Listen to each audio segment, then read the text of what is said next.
Tu as sûrement dû déjà vivre cette situation au moins une fois dans ta vie. Ton cerveau semble se vider de toute idée. Ton cœur commence à s'accélérer et ton stress est grandissant. Il semble que le cocktail parfait pour rater ton discours ou ta prise de parole en public soit déjà mis en place. Pourtant, certaines personnes nous donnent l'illusion, le sentiment qu'elles maîtrisent leur discours, même si au fond d'elles-mêmes, elles ne sont pas du tout convaincues par ce qu'elles sont en train de raconter. Si tu veux avoir cette possibilité, je dis bien cette possibilité parce que le but n'est pas tout le temps de berner tes interlocuteurs, mais plus particulièrement lorsque tu ne sais pas quoi dire, de montrer une forte assurance sur ton discours avec des techniques précises pour éviter de perdre en crédibilité au travail, entre amis, dans un débat peut-être avec des personnes qui te sont proches, en famille, peu importe. Si tu veux maîtriser cet art de l'illusion, presque, je dirais, politique, si tu veux maîtriser ça, alors, dans un premier temps, abonne-toi à cette chaîne YouTube pour découvrir tous les autres conseils que je vais te donner dans les prochaines semaines. Vous le savez, ici, c'est une vidéo chaque dimanche. Soit je la publie à 18, 19, 20 heures dimanche soir.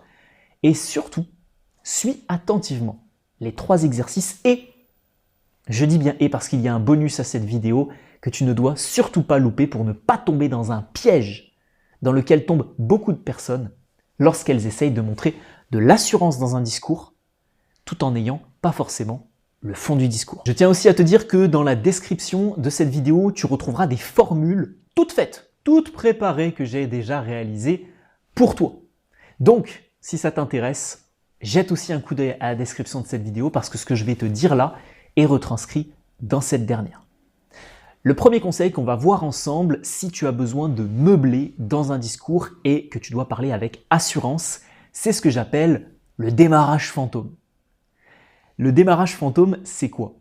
Tu as peut-être déjà vu passer cette ancienne, très ancienne d'ailleurs vidéo, je crois, d'un politicien ou d'un personnage qui expliquait comment réussir à gagner du temps dans un discours. Eh bien, c'est exactement ça l'objectif. On te pose une question et là, tu vas répondre de cette manière-là. J'ai bien entendu votre question et pour moi, elle est primordiale. Elle est primordiale et je pense que le public qui nous écoute aujourd'hui, que ce soit dans un débat, dans une vidéo, peu importe, le public qui nous écoute aujourd'hui mérite qu'on réponde avec précision à cette question. Et tu vois, tous ces mots que tu enchaînes, toutes ces premières phrases que tu vas faire, ne sont là que pour répéter la question, préciser sans réellement préciser la question et gagner énormément de temps. Et avec ce genre de phrase, déjà toute faite, je t'ai noté, la vraie question dans tout ça, c'est nanani nanana, peu importe, c'est une problématique que l'on sous-estime souvent, raison pour laquelle la réponse que je vais vous donner doit être la plus précise possible. Je me permets de faire ce petit aparté au début de ma formulation et au début de ma réponse parce que pour moi, c'est extrêmement important. Vous voyez, toutes ces petites phrases-là vous font gagner énormément de temps et c'est le démarrage fantôme qui va vous permettre ensuite de pouvoir meubler un discours cohérent. Je me suis noté aussi, on peut préciser certains éléments de la question. Si votre interlocuteur vous pose une question peut-être un peu longue, donc si je comprends bien, la réponse que vous attendez de moi, c'est de savoir quelle est la part du budget dans le projet. Si je comprends bien, vous voulez savoir aussi le lien entre le budget et les moyens qui vont être mis en œuvre. Est-ce que c'est bien ça? Et avec ce démarrage fantôme, vous gagnez énormément de temps et vous montrez une vraie assurance sur le démarrage. Parce que le grand problème, il est là, il est surtout sur le démarrage. Ou quand on vous pose une question, vous allez regarder votre interlocuteur, et là vous allez sécher, parce que vous ne savez pas quoi dire. Donc dès le début, vous devez montrer de l'assurance. La deuxième stratégie que vous allez pouvoir utiliser, c'est l'accent, et je dirais même l'excédent d'énergie. L'excédent d'énergie dans ce que vous allez dire. Dans cette notion justement le titre de la vidéo que je le reprenne, c'est parler avec assurance même quand on ne sait pas quoi dire, il y a la notion d'assurance.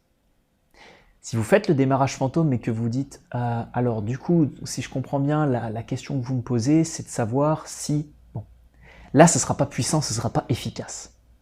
Il faut vraiment qu'il y ait une accentuation. Il faut que vous maîtrisiez bien plus la forme du discours que le fond du discours. Ça ne veut pas dire qu'il faut toujours que votre discours n'ait pas de substance, n'ait pas de fond. J'insiste toujours là-dessus. Quand je forme mes élèves à la voix, je leur dis toujours « Ok, la voix c'est le plus simple à travailler.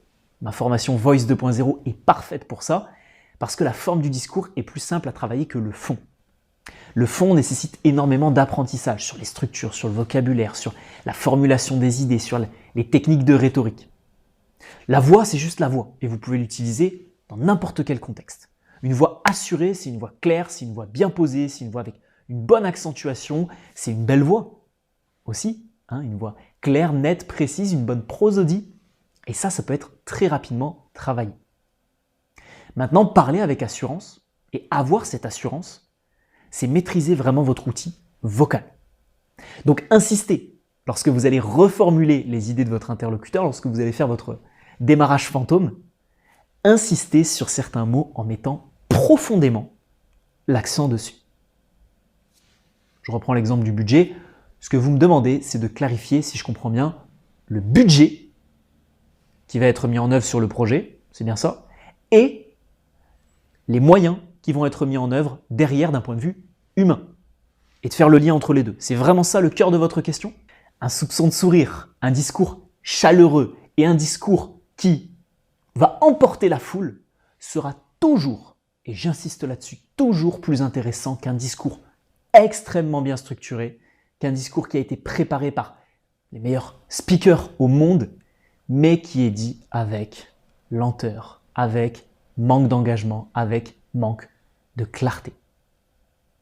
Donc, travaillez ce côté chaleureux, travaillez ce léger sourire que vous pouvez avoir et cette complicité que vous allez créer avec votre interlocuteur en débat, avec votre public, car c'est ça qui va vraiment créer cette assurance dans vos propos, même si, pour le coup, on vous a coincé, vous n'avez rien à dire. Et enfin, troisième exercice, et là c'est, je dirais, le détournement avec élégance.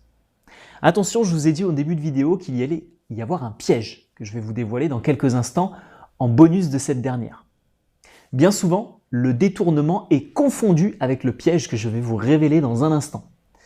Le détournement, c'est réussir à commencer par son accroche fantôme, à envoyer de l'énergie et de l'assurance dans ses propos, et ensuite rapidement de détourner l'attention et de détourner le sujet mère de la question.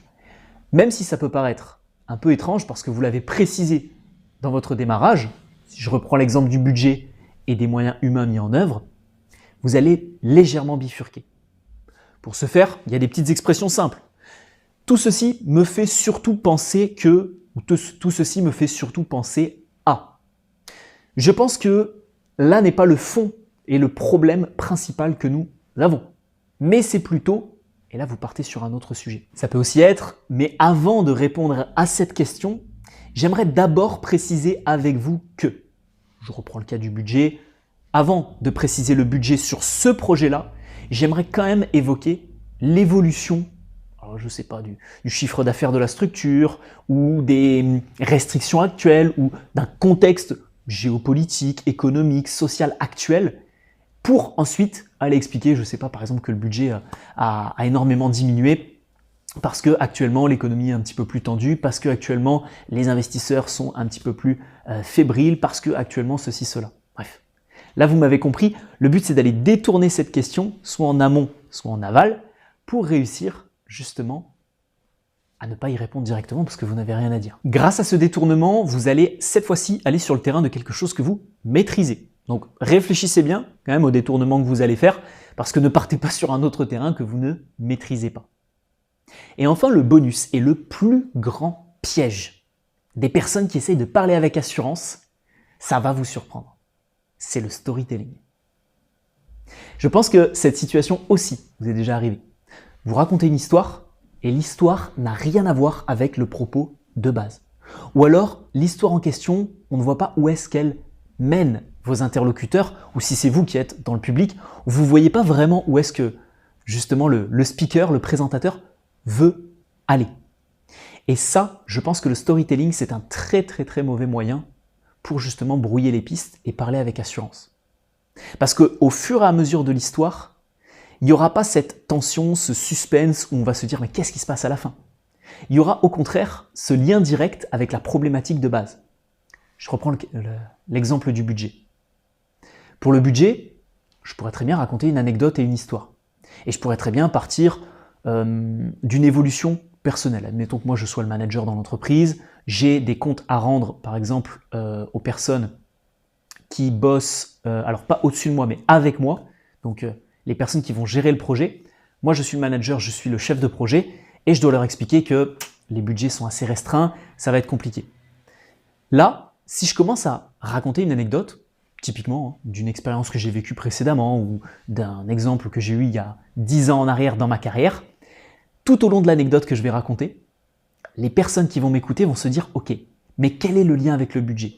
Est-ce que la morale à la fin, ça va être que le budget est plus grand, que le budget est plus serré, qu'il y a plus de moyens humains mis en œuvre, qu'on va devoir travailler plus dur, qu'on va devoir travailler en étant plus nombreux, moins nombreux ?» Et toutes ces questions qui vont être posées dans l'esprit de vos interlocuteurs tout au long de votre histoire vont brouiller cette dernière. Donc moi, je ne vous recommande surtout pas de faire du storytelling. Si vous faites un détournement, faites-le avec les conseils que je vous ai donnés dans le point numéro 3, assumez-le, partez sur un autre sujet, mais surtout pas de storytelling. Parler avec cette assurance, c'est peut-être la conclusion de cette vidéo, ça va surtout être une question de voix. Et ça va être surtout se jouer sur la forme de votre discours. Si vous voulez apprendre à maîtriser ça, vous devez absolument suivre ma formation Voice 2.0. Meilleure formation, ah oui, vous le savez, sur la voix et sur l'éloquence. Elle se retrouve dans la description de cette vidéo. Vous devez aussi maîtriser l'aisance sociale.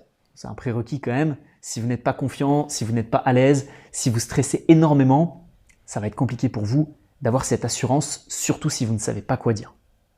Donc pour aller plus loin, moi ce que je vous recommande vraiment, c'est d'aller regarder dans la description de la vidéo, de prendre l'une de mes formations et de réserver un appel avec moi pour savoir comment je peux vous aider à devenir cette femme ou cet homme plus éloquent. Je vous invite aussi et très fortement à vous abonner à cette chaîne YouTube parce que dimanche prochain, on se retrouve tous ensemble pour une nouvelle vidéo dans laquelle on va voir ensemble, ça va être une vidéo intéressante, des défauts qui vous rendent charismatique. Donc là, il ne va pas falloir louper cette vidéo parce que si vous avez des défauts aujourd'hui et vous vous dites « Ah, il faut que je les corrige », corrigez-les bien entendu, mais peut-être que ce sont des défauts qui signent un petit peu votre charme et qui signent votre charisme. Donc on voit ça ensemble dimanche prochain. Je vous remercie pour votre attention et puis je vous souhaite une excellente semaine et je vous dis à très vite sur Voice 2.0. Ciao, ciao!